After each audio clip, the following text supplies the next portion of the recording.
Hi everyone, Steve Farmer here bringing you week 5 coverage of the 2014 US Chess League. This is a matchup between the St. Louis Archbishops against the Arizona Scorpions. And we got a real treat on board 1. We got Mackenzie Molnar going up against Wesley So. And Wesley is probably well known to all of you. He's rated 2751. And he's on board 1, and there's actually a high-rated player on board 2. So interesting matchup here tonight. Let's get on with the game here. Mac is playing white, and he opens with e4, and Wesley answers with the Sicilian defense. And knight f3, and we get into a Najdorf with bishop e3. Knight bd7, g4. This is an interesting choice by Mac. He plays g4 because the knight is blocking the path of the bishop. It's often played, even after d6 you can do this, but it's okay. This is a different flavor of the Najdorf than what I'm used to playing with white.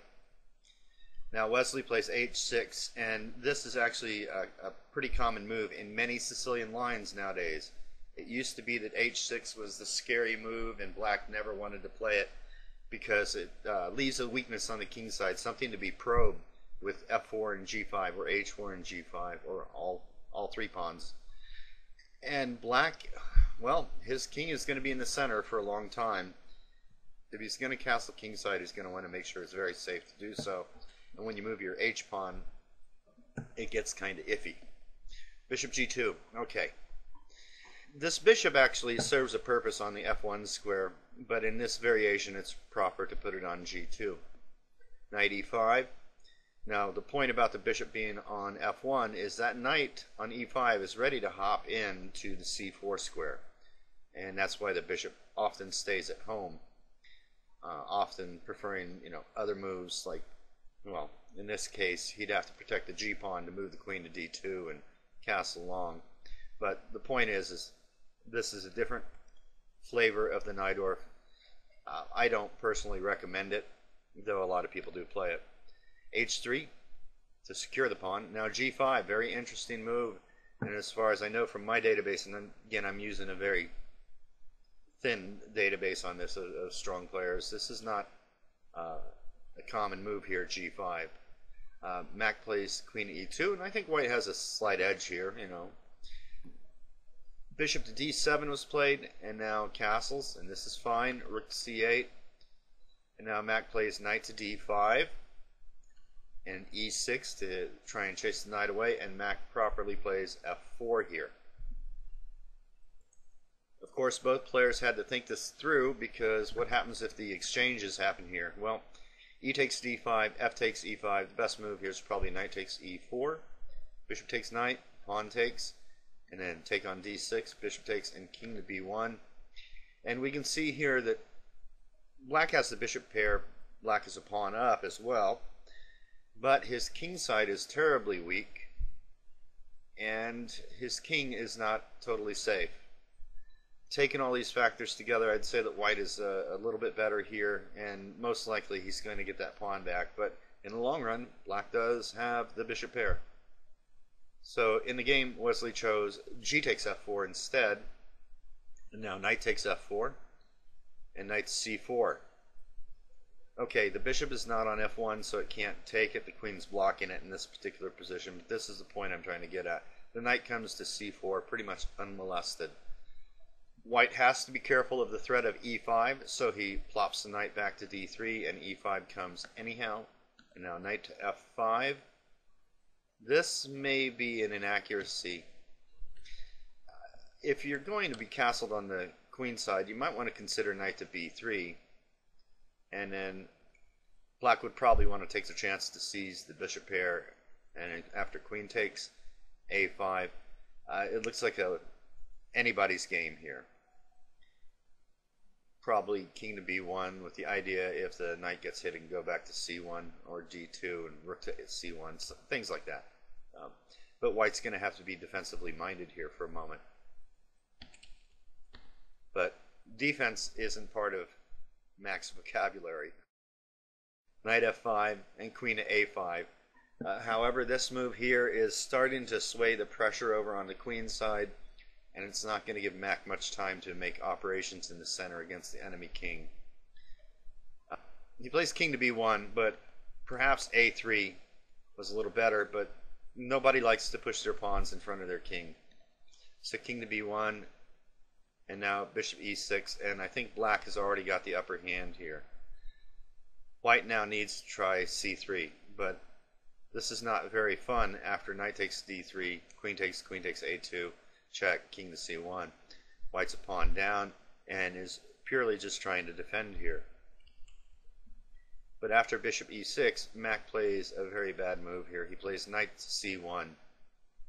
And Wesley comes up with a very nice move here. Plays queen to b5. Well, threatens mate. Maybe he won't see it. And now Mac plays c3. And can you see now the continuation for black? I'm going to flip the board for you. Black has a winning combination here. Can you find it? Take a moment for a good look at this position and see what you can come up with.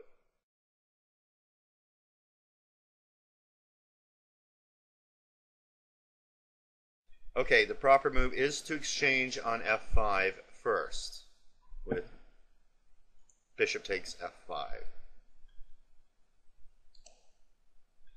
And Mac resigned at this point. Let's flip it around and see why. Alright, well, a recapture has to be made. That is evident. And probably it's best to take with the e-pawn because it opens up his bishop. But now what's the follow-up for black? Yep, you got it. Knight to a3 check. The pawn is pinned, so the king has to move. And now the queen takes the queen, which is defending the bishop on e3. And after knight takes e2, knight to c2. And you can see that the bishop's going to fall. And even if you take this pawn, it's not going to help you because after rook to c7, the knight is hitting the rook on d1 as well as the rook hitting a bishop on b7. So this is totally winning for black. That's why Mac didn't even sit to fight it out for the last few moves. He saw that he was toast here, and he gave Wesley the proper credit and just resigned. 19 moves, and Mac goes down. What a shame. So Arizona's down by a point, and we have 3 more games to look at.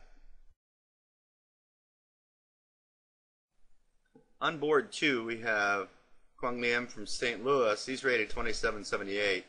That's board 2, folks. 2778. And he's going up against Diolgar from Arizona, who's rated 2421. Any guesses on how this will turn out? I have no knowledge of Diolgar. I have no idea who he is, what his strengths and weaknesses are. He's a big unknown to me, but he is now one of the Scorpions, so let's see how he does. Going through the opening here quickly, and we have a Dutch defense. And the opening part doesn't bother me so much. It's pretty standard play for both sides. Knight a4 is an interesting idea. Diolgar played knight to d7. It might have been worth it to try knight takes d2, because white could fall into some trouble here. After queen takes d2, pawn takes, hitting the bishop, and bishop takes, and then b5. White's best try here would be knight to b6. And now knight e4 hitting the queen, and queen to e2. Yeah, it's kind of murky after pawn takes, and knight takes rook. Queen to a7.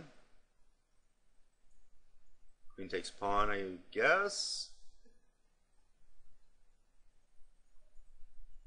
Bishop to d7. Interesting line of play. The knight's going to be lost, so it's going to be 2 pieces for a rook and a pawn. White will be left with rooks, whereas black is left with minor pieces. And with this kind of pawn structure, I don't know. I'd have to prefer black here. In the game, he played knight to d7, and I just never liked playing these kind of structures that black has here. e2. All right, let's get on with the game here.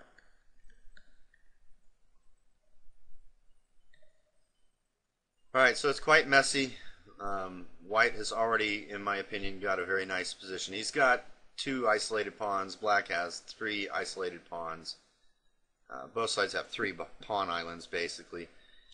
But it just seems like White, his weak pawn is a little more in touch with his forces, so he can guard it easier, and he can provoke attacks on Black's weak pawns. At least that's what it looks like right now. Knight to d1, c5, trying to get rid of one of his weak pawns, but this helps White get rid of one of his weak pawns as well. Queen a3, queen b6, and rook takes c4, winning a pawn. Okay, it's a pawn. Against me or against you or anybody else, really, a pawn's not a big deal, but against a 2778 player, it's a deal. Alright, so he plays rook takes c4, bishop takes c4, bishop to b7. Alright, queen to e3, queen to c6, knight to c3. Now I thought that maybe knight to d3 here was worth a try. If bishop to d5, well, if he takes, we take. He cannot take the pawn because of mate on g2. So you'd have to try like f3 or queen to g3. F3 probably looks logical. And then rook to d8. Black is down a pawn, but he's got a pawn that he can protect and maybe fish out the chances to win White's b pawn. And if you can get it to a 3-2 and get down to a rook and pawn ending, yeah, Black can hold it. That was on knight to d3. Rook to d8 was played. Maybe he's thinking of that idea. And yeah, certainly he does play this. Okay. But now, bishop to b5 is played. Note that he really can't take on d3 because we get into a situation similar to what we were just talking about. And now he can play queen to c4 and protect the pawn. And he can also bring the bishop up to a6 and protect the pawn. I think Black can possibly draw this. After knight to d3, though, White played bishop b5, queen g6, and it's still a pretty close game, though White is clearly a pawn down and White's for choice. Queen takes g3. I don't know if trading the queens is the right idea, but that's what happened. Now g5. f3 is a nice move. Rook to f8. Knight e4, bishop e4, bishop takes d3, bishop takes d3, and rook takes. And so White is up 2 pawns. The computer is saying it's like a 1 pawn advantage for White. But the extra pawn on the king side really makes this highly winnable for White. So we're going to go through the endgame pretty quick, because if you want to study rook and pawn endgames, you need to actually get out a book and a chess set and study rook and pawn endings. I'm not going to try and explain it to you here. But White's doing it right. He's got his rook behind his pawn, brings his king over. He wants to get the pawn up 1 more square, and he does. And after rook to e1, rook to c6, king to b3, rook to d6. For some reason, Black chose this point to give up the game, unless there were more moves. I don't think there were. I think this is it. So Arizona goes down 2 points. And we have 2 games remaining to look at.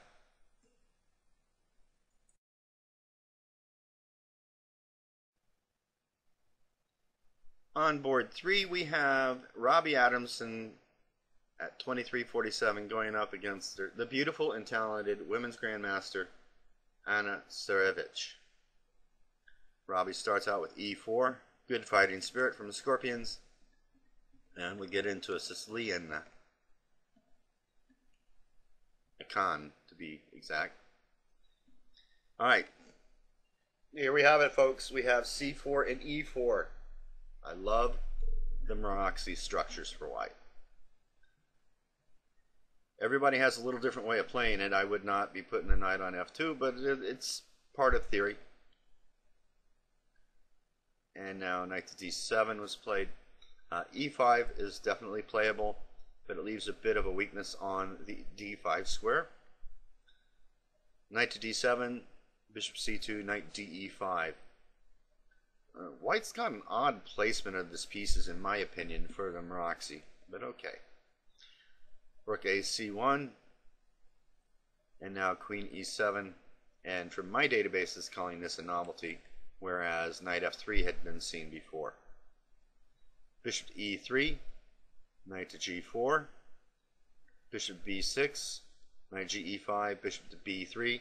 Yeah, this is a really, to me, a contorted way of playing the Maroczy. Bishop d7, knight to e1. Rook c2, I thought was, as the game was going on, I thought it was a good idea. And then knight f3, queen f3, knight a7. You know, the rooks are ready to double. You kind of keep them in this kind of kitty corner arrangement until you know where you want to put them on. In the game, knight to e1 was played by Robbie. Bishop h6. Bishop to e3. Trade of bishops. I think this helps black. Now, true, she has her bishop on d7 could be called the quote-unquote bad bishop, but it's actually a long-term deal with this bishop rather than thinking of it in the short term. In other variations of Sicilian, yes, you'd want to have more activity for your pieces, but in the Maroczy, it's kind of a closed position, so you don't have to worry about it too badly. Rook fd8, f4. All right, starting to get on the right path with the Maroczy ideas. Knight g4, queen to g3. I thought was a good move here. He played queen to b6, which is just fine.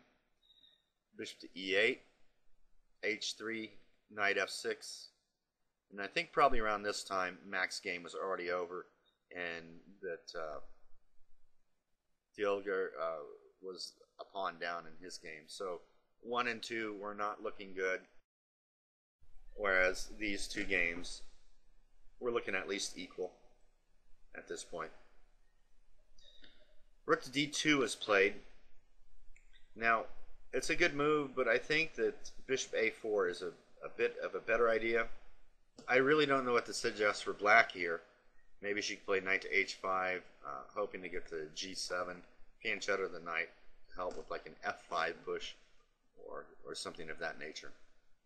Knight h5, knight to d3, knight to g7. White's got a...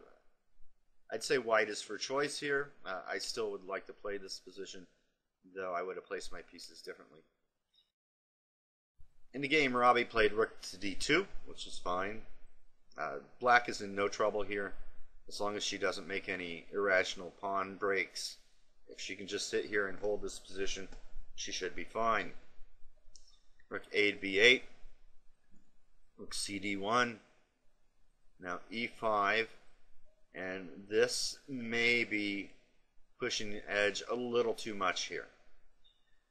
Everybody knows you got to play b5 or d5 or f5, and sometimes you have to play e5. But going back here, like I said, I think if black just sits back, shuffles the pieces around, you know, maybe knight to d7, going for c5 with the knight, you know, that kind of thing, might keep her in the game. But e5 is a very committal move here. While watching the game, I thought that knight to d3 should have been played, but it's not easy to calculate all this stuff, especially when you're the one playing the game. It's easy to sit there and say, oh, you should play knight to d3, you know, but it's not that easy. A couple things to look at here. First, if he takes on f4, I think that positionally white is just better after knight takes f4, queen e5, knight f to d5. His pieces have all taken up active positions where black is pretty passive. I think that white is clearly for choice here. And then on knight to d4, some calculations needed. After f e5, d e5, knight takes e5 is the correct follow-up. I think that white is also a bit better after knight to d5 on a positional sense, but on an activity end of the spectrum, I think that knight takes e5 is better. And then black has a couple choices. You can go knight to e2, check, and now we take with the knight, and rook takes d2, rook takes d2, queen takes e5, and bishop c2.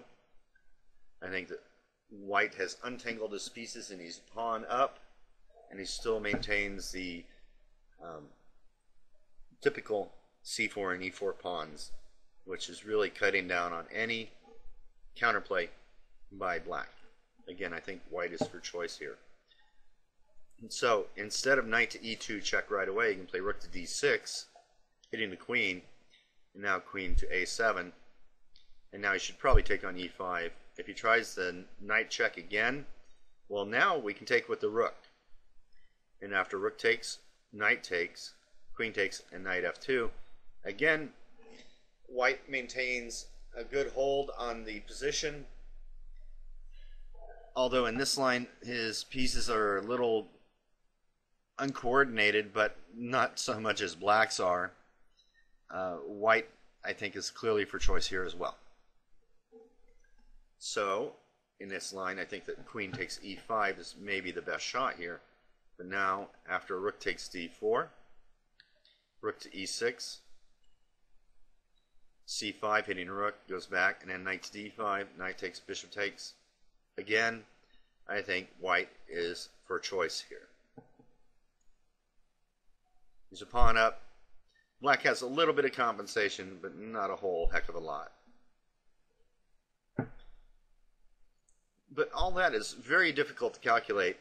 Those, even though they're not really long variations, they are critical variations, and it's difficult to evaluate really critical positions when you're dealing with the short time control that you have in the US Chess League. Now, I made mention of this in the chat room on the ICC, and somebody says, yeah, but they get 30 seconds each move. Well, it's not that simple. It's not like playing 40-2 game in one. All right, so Robbie played f5 here, and knight to d4, knight to c2, and now knight takes c2. I think it was a slight inaccuracy. Maybe knight takes b3 is a little better. Even knight to d7 has to be recommended. But knight takes c2, I think, just is helping white out. Bishop takes c2, and bishop c6. Now, Robbie hits on the right plan. It's not difficult when you have some experience with these positions. You want to actually try and get down to a 2-to-1 pawn majority on the queen side and maintain this pawn weakness for black on d6, e5. You know, black is really hamstrung here. She doesn't have a whole lot going on, not much she can do. She's putting pressure on e4, but it's well defended. In a natural reordering of the pieces, the queen will probably come back to e3 so that the pawn on e4 is overprotected, which means that would free up either the queen, the knight, or the bishop to move to improve their positions. G takes f5 and e takes f5. She's trying to clarify that situation, but this is, you know, leaving her king a little bit weak. Maybe she should have considered, instead of trading, to play rook b to c8 and just sit tight. Dig in like an Alabama tick. Alright, rook b c8 was played. And now queen e3 fits in with the plan I was talking about before, but it doesn't quite fit in here. I think a4 maintains a very good edge for white. And then let's give black just any kind of move. And now queen to e3. There's a big difference between this move and the way it was played in the game. After queen to e3, black has a very fine retort here to pretty much level the battlefield right away. Boom! b5. Nice job, Anna. So now, after this move, the game is really in question. Whereas if we look at this position in the variation I was talking about, b5 is not possible. Now, oddly, for all those people who have been following the Scorpions games over the years, Robbie is the one that has the edge on the clock. Here he plays bishop to b3. White's still got a good position, but not as good as it would have been if he would have gone a4 and then queen e3.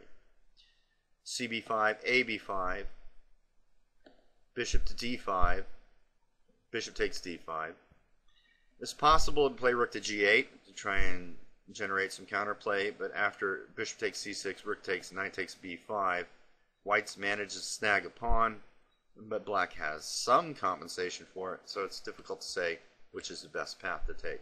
Anna played bishop takes d5, and now knight takes, and rook takes.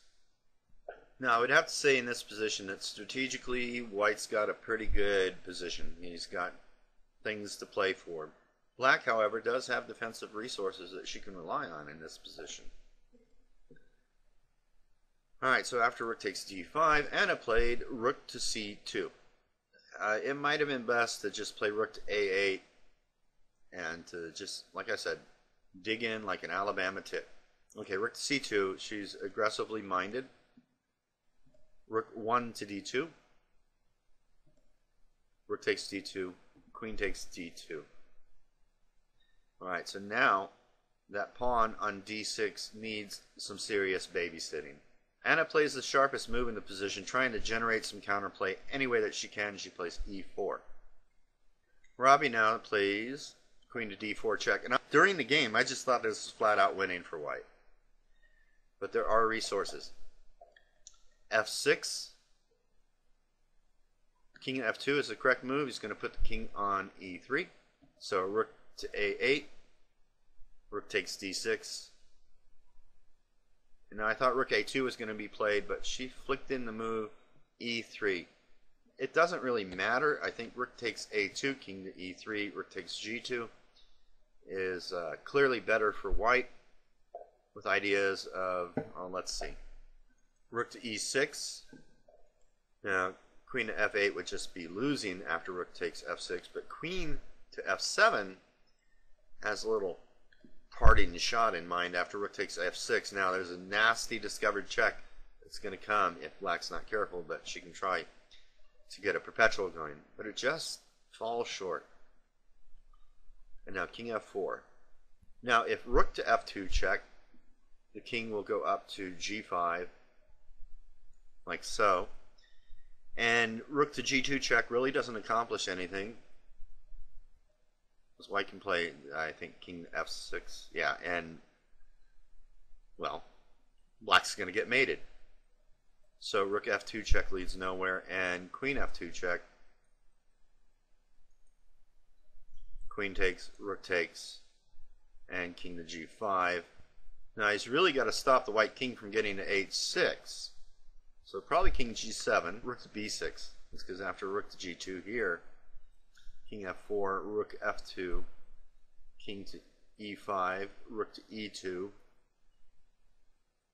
king to d6, king f7, rook takes pawn. This looks like a winning endgame for white. Yeah, so rook takes a2 check actually falls short. King to e1, nice move, nice move. It's the only move. Well, king f1 could be played too, but you don't want to go forward because the pawn can start advancing. So king to e1 is technically the correct move. And after queen to e5, queen takes e5 was played, f takes e5, now rook to d5, and it's heading into just a technical phase of the game where white is winning pretty easily.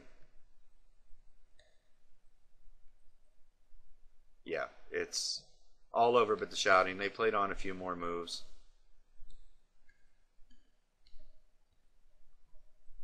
And you can see that black is just getting constricted. And now a nice little move here, rook to b8. Also was kind of cute was to play f6. And the idea here is if rook takes pawn, woo, free pawn! Then rook to g7 check will force the trade of rooks, and the pawn on b6 will promote easily.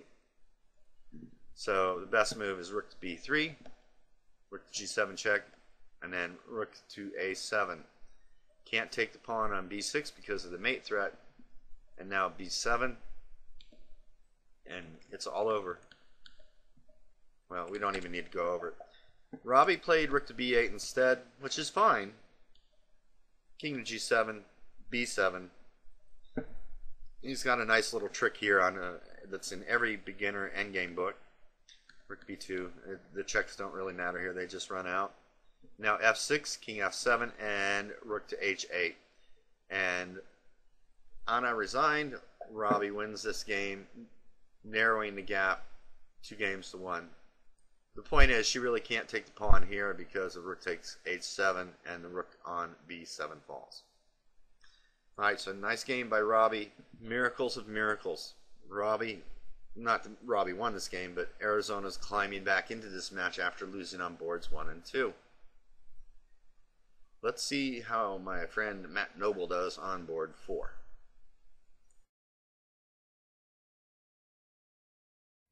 Matt is playing black here. He's rated 2084 and he's playing Proleco from St. Louis, who is rated 1954. So this should be a gimme. Let's see what happens. D4, we're going to see King's Indian. It's Bishop F4 line. I don't know. Against the Grunfeld. Okay, yeah, I can see it against the Grunfeld. But Black doesn't have to play the Grunfeld. He can play the natural enemy to this London system. You know, I don't have much praise for the London system. Now, I know that my friend Ingvar will disagree with it. He'll say it's a fine opening. But hey, I call him as I see him. If I don't see him, I make it up. Just like any referee. He'll get that reference. E3. Ooh, Black is trembling in his boots. Knight C6. H3. Oh, so the bishop has a place to go on that diagonal that's completely bottled up on H2. A6, bishop E2, knight D7. Just natural development by Black. Nothing complicated. I'd like F5 here. Myself. Rook to E8 was played. Interesting. Matt's idea is he's going to just open up the game and have his pieces in the right place when it happens. Alright, so bishop b7, getting on a nice long diagonal, ready to go king hunting. b4, looking to claim some space on the queen side.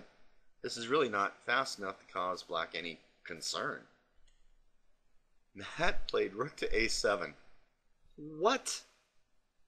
I don't understand that. No, maybe it was a mouse slip. Maybe he meant to play knight to a7. Maybe, I don't know. I don't know what was going on. But e takes d4 just certainly looks logical here. And now you can play something like rook to c8 and then d5. And then you move the knight and you're ready to start breaking open the queen side. And causing your bishop to gain some more space. This is equal here. Rook to a7, though, I think is giving white an edge. d5 should have been played here. And then after knight to e7, bishop d3, c6. Kind of like a Breyer counterattack in the King's Indian. Interesting idea. But, okay, queen to d2 was played, and now bishop h6. Again, I like the trade on d4. Looks equal. Bishop h6 was played in the game. Rook fd1. Now Matt trades. Bishop g7. Queen d2. And now bishop c6 looks totally equal, but he played a5. Okay, this is kind of in fitting with the plan he played with the rook to a7. But the problem is the rook is not going to be on a7 after white's next move, knight b5. And now, a nice and very sharp move by white. As a matter of fact, let's flip the board, and I'll give you a moment to find the best move for white here. It should gain a decisive advantage.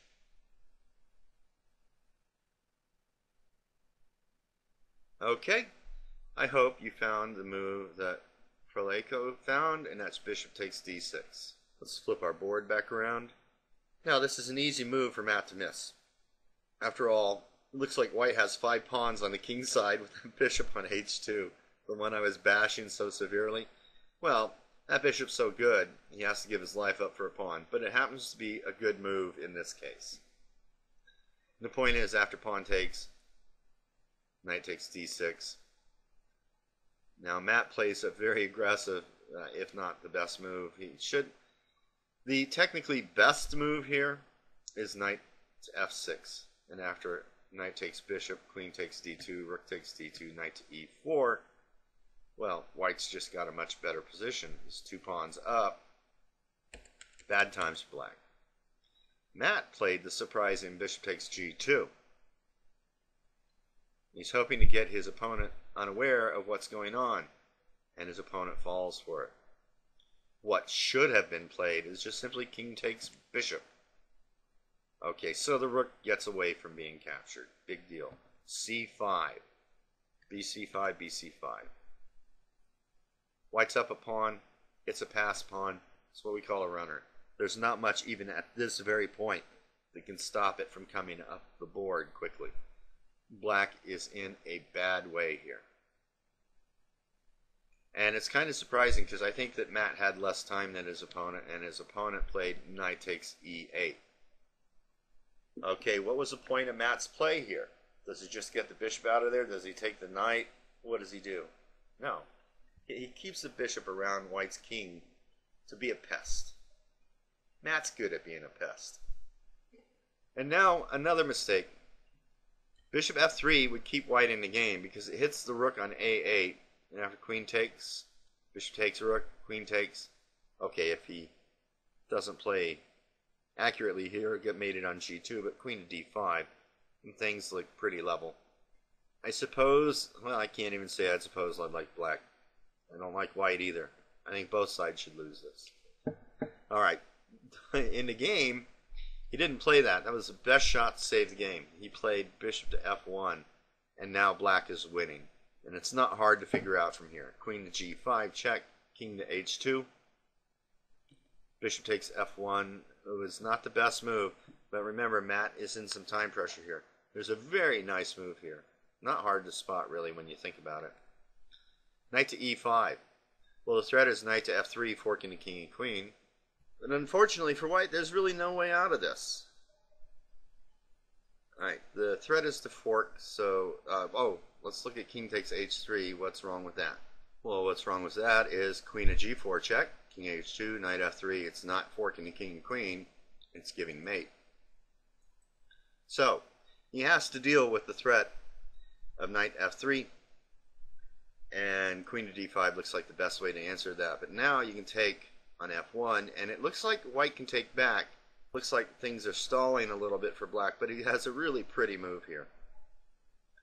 If you want to pause the video, see if you can find what is the best move in this position. It's very, very nice. Black to move and win. Okay, there's a lot of moves that would win for black, but the flashiest by far is knight f3 check. And after queen takes f3, bishop e5 check. And this is just beautiful. White has to give up the queen. Otherwise, he's going to get mated. So either queen f4 or queen to g3 have to be played. If he goes king to h1 and queen h4 check, and that's mate. Or king h3, queen h6, king g4 is queen to h5 mate. And king to g2 is queen h2 mate. So after bishop e5 check, White has to give up the queen. Yeah, knight e5 would have been better than bishop takes f1. But black's still winning after bishop takes f1. Rook takes. And now queen h4 check, king goes over, queen to g4 check is most accurate. King h2, now rook takes e8. If f3, queen check, king to g2, queen to g5, king to f2, and now knight to e5 continues the attack. A takes b4 can be played too. It's just a winning position. Black's got the two pieces for the rook, and White's king is terribly exposed. White played queen to d5, and now Matt plays rook to e5. Rook to e4 was a little more to the point, because now bishop check on e5 is available. Rook ce1, queen f3, bishop e5 is looming very large now. Queen a8 check, bishop f8, queen takes e4. You know, this is just giving up material. He doesn't have much choice. He's got to give up the queen. Matt finds a way to do this in the game, but he was short of time and missed the most accurate moves. Now this looks logical because the threat of rook h5 mate is coming. Queen g2 is played. If queen a8, then knight f8. Queen g2, queen h4, queen blocks, and then queen e7 and rook h5 are coming, so it's looking bad for White. Queen g2 is played, Queen h4, queen h3, queen to e7. Again, we have that threat of rook h5, queen f3. Now, here again, Matt, I think, missed the best line. He should have gone ahead and played rook h5 check, and if king to g2, to g5, check, king h2, knight to e5 is adding more fuel to the fire, and I'm sure that white's going to have to give up material to save the game. So the best here is to actually trade material right away, but this is still obviously just losing for white. Yeah. You know, white could resign anywhere at any one of these moves. Queen h4, queen h3, queen to e4, queen to g2, rook h5 check, king g1, queen to e5, threat of rook to g5, queen a8 check, knight f8, rook fd1, and now queen to g5 check, queen to g2, ab4, ab4, queen to e7, rook to d5, and f5. Bishop to e5 was technically the more correct move to play. You know, we just get this kind of pressure building up. But okay, f5 is just fine. However, it does break the continuity of the rook being into play on the queen side. But black is still winning by gobs. King f1, queen takes b4, rook to b5, queen d2. Rook c to b1 had to be played here, but like I said, white still lost. He makes a blunder here and plays queen to d5 check. And this has the unfortunate side effect. See, nobody reads the bottle to see all the side effects. And after rook h1, white's going down a rook. Ow! Rook takes b6. Rook c8. Yeah, this game, he could have resigned anywhere along the point here. Fe4, bishop e5, king f3, rook check, king back, king to g7, rook b7, rook blocks, rook goes back, rook c2 check, king g1, g5, rook check, and king h6. And white resigned at this point. It really doesn't make any sense to play on any further. So, lo and behold, another week goes by where Arizona scores 2 wins and 2 losses, draws another match with 4 decisive games. That's 3 matches in a row, I think, they've done that. And it's all been exciting, and it's been on our board 3 and 4 that have been holding up. And then when we had a downfall on one of those boards, 1 and 2 picked it up. They'll get in sync, hopefully, and win on all 4 boards here and continue that through the rest of the season. Now, their next matchup, just to show it don't get any easier, Arizona goes up against the San Francisco Mechanics. Now, the Mechanics overall for this season are 3 and 2. Arizona has a tied match this season so far at 2.5 to 2.5. Arizona is in the hunt for the playoff berth because the way the playoffs are set up, there is a wild card team now, and because of the division that Arizona is in, they have very good chances to make a wild card berth. Now, to secure a regular berth, they'll have to really perform well throughout the rest of the season. But this wild card berth is a nice little thing to have because if something goes awry, you know, one more match is not disastrous, but it's not what you want. You know, a couple more tied matches are okay. But winning the majority from here on out will definitely put Arizona as a shoo-in for at least the wild card berth. So for the San Francisco Mechanics, Jesse Cry will be on board 1, formerly of New Mexico. He's now living in Northern California. And Mac is going to be having the black pieces against him. After this last game against Wesley So, I think Mac is going to be out to prove something, and I kind of feel sorry for Jesse. He's going to have some tactical battle on his hands, no matter what line they go into. Jesse could find the most passive line, and Mac's going to mix it up. Now, I believe Jesse plays the French defense, so Mac may either come up with something crazy against that, or he may opt for a queen-pawn opening against Jesse, which is actually what I think is going to happen. Next, we have Joel Benau will have the white pieces against Yan Liu. And then Cameron Wheeler for San Francisco will take on Mark Ginsburg. Go, Mark. You're doing great this season, man. Let's add another victory there, Mark. You're doing great. And then on board 4, we have Amanda Mateer for Arizona with white pieces against Siddharth Banik. Siddharth has been in the league for a while, so has Amanda. So this game is a toss-up. I think Mark will win. I think Joel has very good winning chances. Jesse and Mac, that's going to be a melee, I think, from both players. And I think Amanda's going to take her game. She was out of form in a couple games here, so we'll look for her to get herself unrattled, get her ducks in a row, and score a nice win with white pieces. So it would be nice to take down the mechanics. That would be a critical win for Arizona. So good luck, Scorpions. I'm pulling for you. All right, everybody, that's it for this week's report on the Chess League. Hope you'll tune in next week. Be sure to leave comments, likes, all that kind of thing. And until next time, good luck.